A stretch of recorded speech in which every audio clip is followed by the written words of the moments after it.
জিলহজ মাসের ১ তারিখ থেকে ১০ তারিখ পর্যন্ত কি আমল করা যায়? অনেকের মধ্যে এই প্রশ্ন থাকে যে কোন আমলটা করব।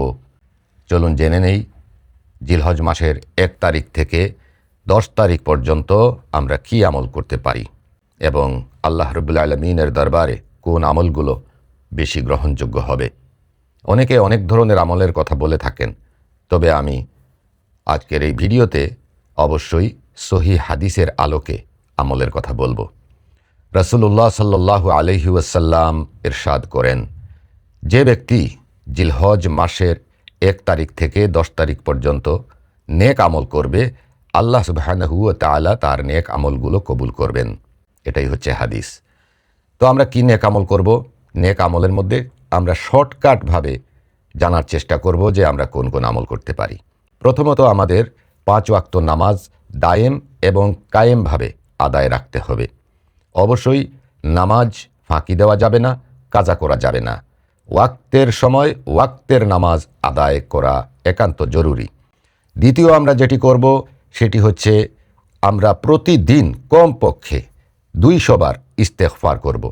আস্তাগফিরুল্লাহ আস্তাগফিরুল্লাহ আস্তাগফিরুল্লাহ এবং আস্তাগফিরুল্লাহ আল্লাযী লা ইলাহা ইল্লা হুয়াল হাইয়ুল কাইয়্যুম ওয়া আতুবু ইলাইহি লা হাওলা ওয়ালা কুওয়াতা ইল্লা বিল্লাহিল আলিয়্যিল আযীম আস্তাগফিরুল্লাহ রাব্বি মিন কুল্লি যামবি ওয়া আতুবু ইলাইহি লা হাওলা ওয়ালা কুওয়াতা ইল্লা বিল্লাহিল আলিয়্যিল আযীম। এইগুলো হচ্ছে ইস্তেগফার। আমরা ইস্তেগফার করব কমপক্ষে ২০০ বার প্রতিদিন। তৃতীয় যে আমলটি করব সেটি হচ্ছে দুরুদ। আমরা আল্লাহ রসুল সাল্লাল্লাহু আলাইহি ওয়াসাল্লামের উপরে দুরুদ পাঠ করব। কোন দুরুদ পড়ব প্রশ্ন আসে। অবশ্যই আমরা পড়ব সাল্লাল্লাহু আলা মুহাম্মদ সাল্লাল্লাহু আলাইহি ওয়াসাল্লাম। যদি কেউ দুরুদে ইব্রাহিম পড়তে চান, যেটি নামাজের মধ্যে পড়া হয়, তাতেও কোনো সমস্যা নাই। কিন্তু অনেক বইয়ে বা অনেক কিতাবে নানা ধরনের লম্বা লম্বা দুরুদ বলা হয়, ওইগুলো না পড়ে শর্টকাটভাবে আমরা এই দুরুদটা পড়তে পারি, সাল্লাল্লাহু আলা মুহাম্মদ সাল্লাল্লাহু আলাইহি ওয়াসাল্লাম। প্রতিদিন কমপক্ষে আমরা দুরুদ পাঠ করব ৩০০ বার। তাছাড়া আমরা সৎ কাজ করব, সৎ পথে চলব, মিথ্যা কথা বর্জন করে থাকব এবং সাদকা করব। আল্লাহ রাব্বুল আলামিন সাদকার মাধ্যমে মানুষের গুনাহ মাফ করে থাকেন এবং সাদকা করলে হায়াত বৃদ্ধি পায়। আল্লাহ রাব্বুল আলামিন মানুষের আয়ু নির্ধারিত রেখেছেন, কিন্তু যদি কোনো ব্যক্তি আল্লাহর রাহে আল্লাহর নামে গরিব এতিম মিসকিনকে দান করে সাদকা করে, তখন আল্লাহ পাক তার হায়াত বাড়িয়ে দেন এবং তার উপরে আসা কোনো কঠিন মুসিবত বিপদ আপদ থেকে তাকে হেফাজত করেন। এটি অত্যন্ত গুরুত্বপূর্ণ বিষয়। সুতরাং আমরা বেশি বেশি সাদকা করব। জিলহজ মাসের ১ তারিখ থেকে ১০ তারিখের ভিতরের আমলের কথা বলছি, তবে এই আমলগুলো সারা বছর আমরা জারি রাখব অবশ্যই। এরপরে আমরা যে আমলটি করতে হবে সেটি হচ্ছে বেশি বেশি করে আমরা কোরআন তেলাওয়াত করতে হবে। বছরের অন্যান্য সময় আমরা কোরআন তেলাওয়াতের সময় পাই না, অনেকে গাফেলতি করে কোরআন পাঠ করি না, অনেকে আমরা অবজ্ঞা করি, কিন্তু জিলহজ মাসের ১ তারিখ থেকে ১০ তারিখ পর্যন্ত অবশ্যই আমরা প্রতিদিন একটা নিয়ম করে ফজরের বাদে অথবা এশার বাদে আমরা কোরআনুল করিম নিয়ে বসে তেলাওয়াত করব, যতটুকু পারি ততটুকু। আর নামাজে তো অবশ্যই কোরআন তেলাওয়াত করবই। তাছাড়া জিলহজ মাসের ৯ তারিখে আরাফাতের দিন, ওই দিনে রোজা রাখা সুন্নত। এই রোজাটা রাখতে হবে কিভাবে? এই রোজাটা রাখতে হবে যেদিন আরাফাত দিবস হচ্ছে, সৌদি আরবের আরাফাতের ময়দানে যেদিন আরাফাত দিবস পালিত হচ্ছে, যেদিন সেখানে খুতবা দেওয়া হচ্ছে, সেই দিন সৌদি আরবের অন্যান্য বাসিন্দা যারা আছেন, যারা হজ করছেন না, তারা রোজা রাখবেন। এবং যেমন আমরা বাংলাদেশে আছি, ভারত পাকিস্তান বা এই রকমের দেশে যাদের সাথে ৩ ঘন্টা ২ ঘন্টা ২.৫ ঘন্টা ৪ ঘন্টার ব্যবধান আছে, আমরাও ওই দিন রোজাটা রাখব।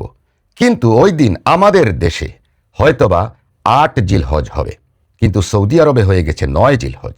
এই জন্য আমরা সৌদি আরবের ৯ জিলহজেও আমরা রোজা থাকব এবং আমাদের দেশেও যখন 9 জিলহজ হবে তখনও রোজা থাকব। আপনি যে দেশেই থাকুন না কেন অবশ্যই 9 জিলহজে আপনি রোজা থাকবেন। আর যে আমলটি করতে হবে, যারা কুরবানি করার নিয়ত করেছেন, কুরবানি করবেন, তারা 1 জিলহজ থেকে কুরবানি করার আগ পর্যন্ত নখ, চুল এগুলো কাটবেন না।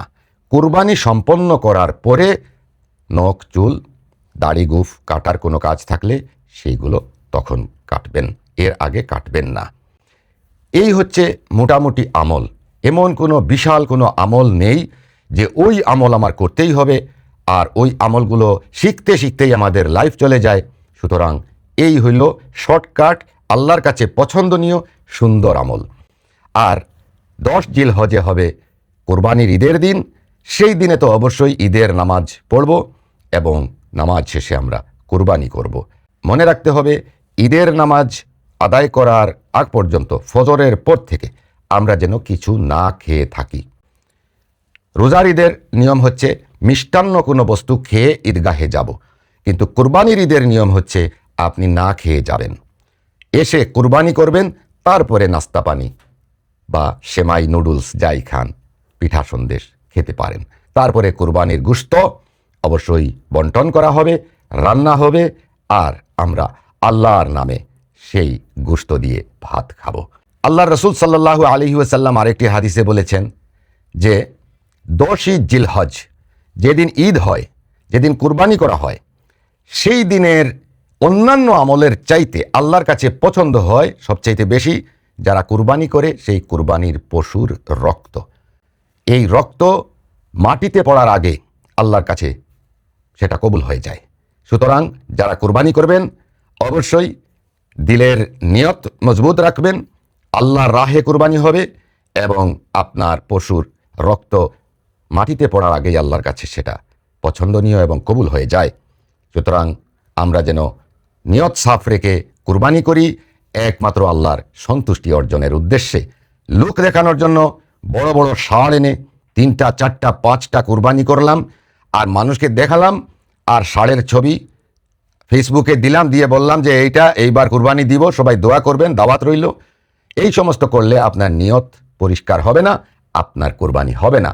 সুতরাং যারা কুরবানি করবেন অবশ্যই নিয়ত সাফ রাখবেন এবং আল্লাহর সন্তুষ্টি অর্জনের লক্ষ্যেই সমস্ত ইবাদত করবেন, কুরবানিও করবেন। আশা করি এই ভিডিওটি অনেক উপকার হয়েছে। অবশ্যই ভিডিওটি শেয়ার করবেন এবং কমেন্টে আমিন লিখবেন। আমার জন্য দোয়া করতে ভুলবেন না। আল্লাহ হাফিজ।